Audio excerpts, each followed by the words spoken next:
John Carroll University, a small Jesuit institution in University Heights, Ohio. Founded in 1886, John Carroll has stayed consistent in its mission to serve the community throughout the last 132 years. Home to just under 4,000 students annually, JCU has become an unlikely pipeline to professional sports, particularly the NFL, with alumni like Josh McDaniels, London Fletcher, and the great Don Shula. The Blue Streak sports program has created a lasting impact in the history books. Long before Fletcher and Shula, though, another name in Carroll's storied history began its run towards greatness. His name was Eddie Arsenault, the Flying Frenchman.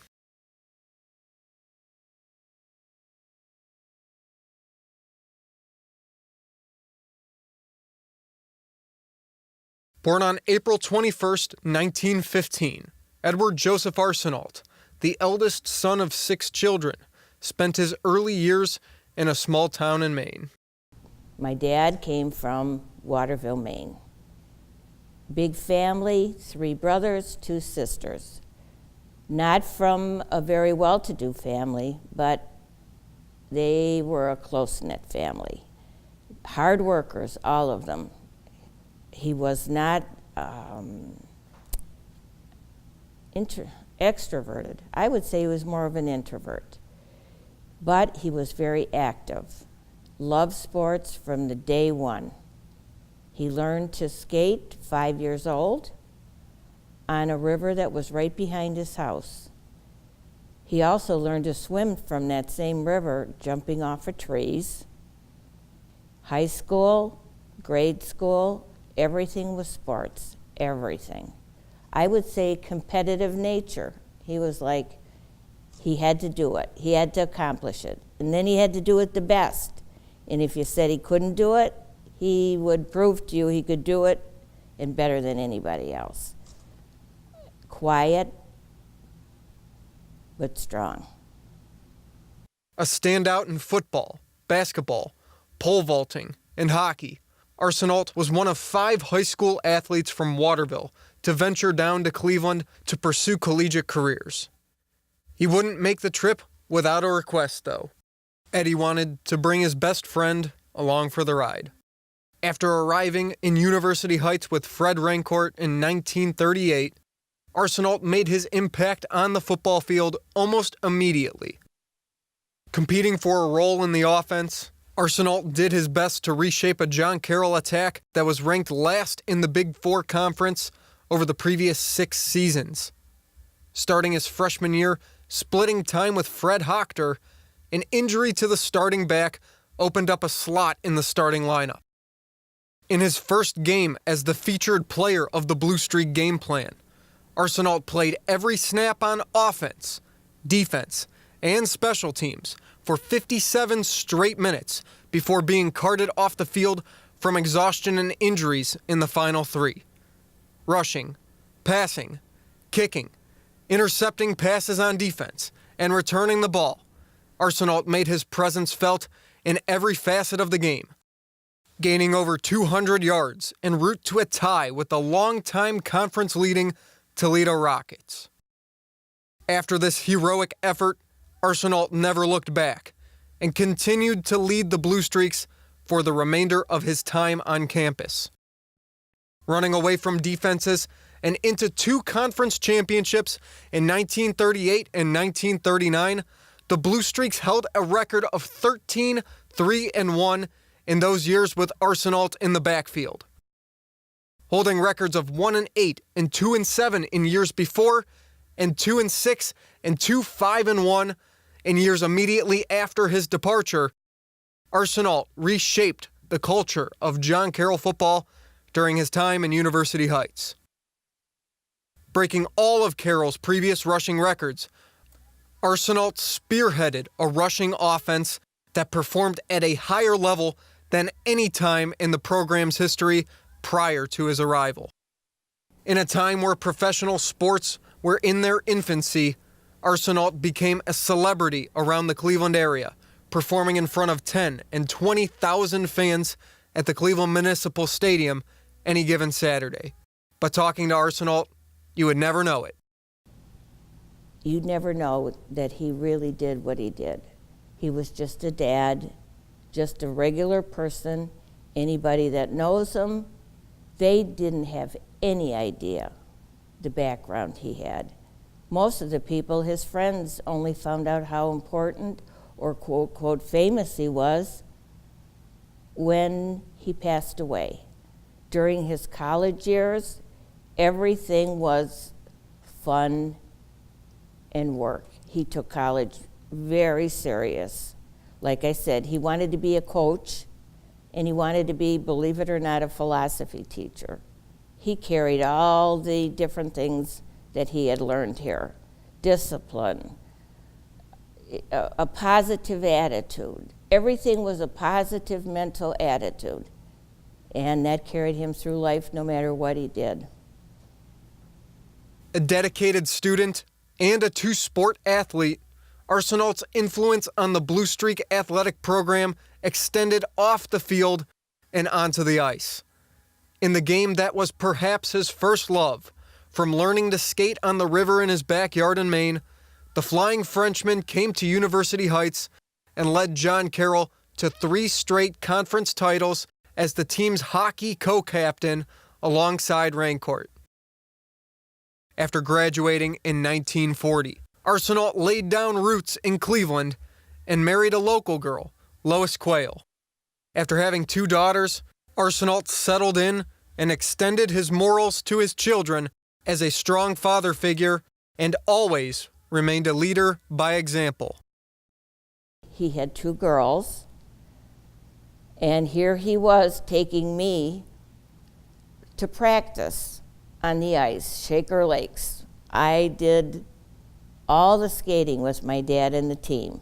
During the practices, he'd take me. Therefore, I myself wanted to make him proud that I could do something like him. Did I ice skate? No. I went to horseback riding. But I had the same inside that I had to win. Not only to be so he could be proud of me, but to know that I could do it just like he did. Arsenault's influence spanned from his family to the Cleveland area as a whole. He continued to rub elbows with the city's most popular figures of the time, including Lou the Toe Groza and the plain dealers Chuck Heaton. But even with a solid foundation around him, Arsenault couldn't shake the hardships of playing sports for a prolonged period of time in his era. At the young age of 52, Arsenault passed away unexpectedly, following his first and only heart attack. Looking for answers in a difficult time, his family found out for the first time what kind of impact a quiet, short man from Waterville made on those around him in the Cleveland community. It was shocking. It was scary. He went to the hospital. I thought he was getting better. I thought he would return to work. I thought a lot of things, but it didn't happen. The news traveled so quick. It was on the TV all the time. It was hard. It was real hard because I was very close to him.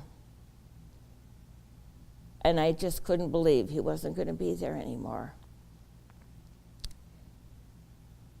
What made it hard, I think, was hearing it over and over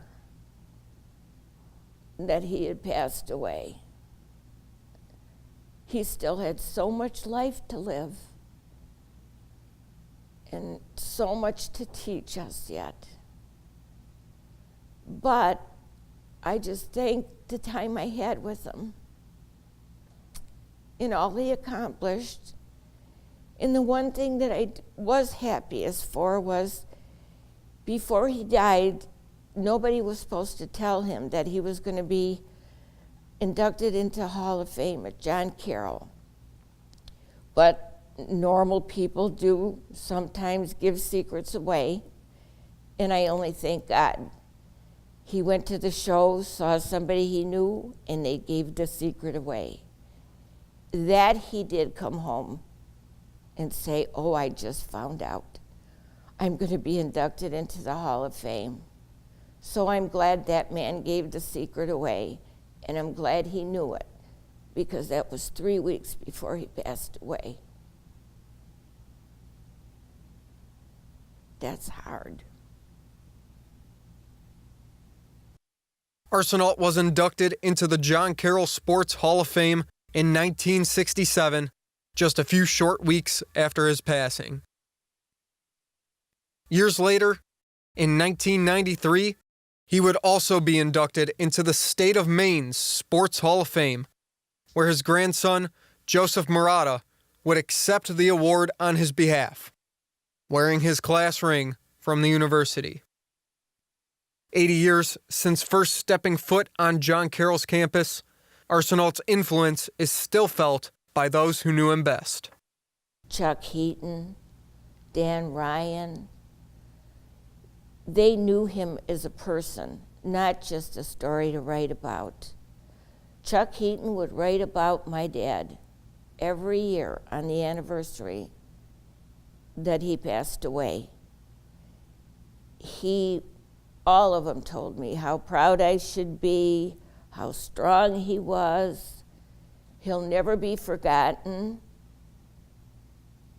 It was a quiet little guy from Maine that raised such a ruckus in Ohio. A generational athlete, the New Englander that broke nearly every major Blue Streak record will continue to be remembered first for the person that he was outside of the lines of the field. I think that's good, Grandma. I don't think we need anything else. That was great.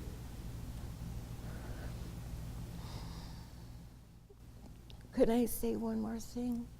Yeah, absolutely. Okay. One more thing I want to say that makes me very proud is I hope that he can, in fact, see what's happening today. He would be so proud. Like I said, he had 2 daughters. He didn't have a son, but he has a special grandson who is following in his footsteps. And he would be so proud in being here and lucky to be here at my age, and I will be 76 in August. I'm able to see my grandson walk the halls of John Carroll with the same attitude, the same go for it, and the same morals. And I thank God for that. And that's all I can say.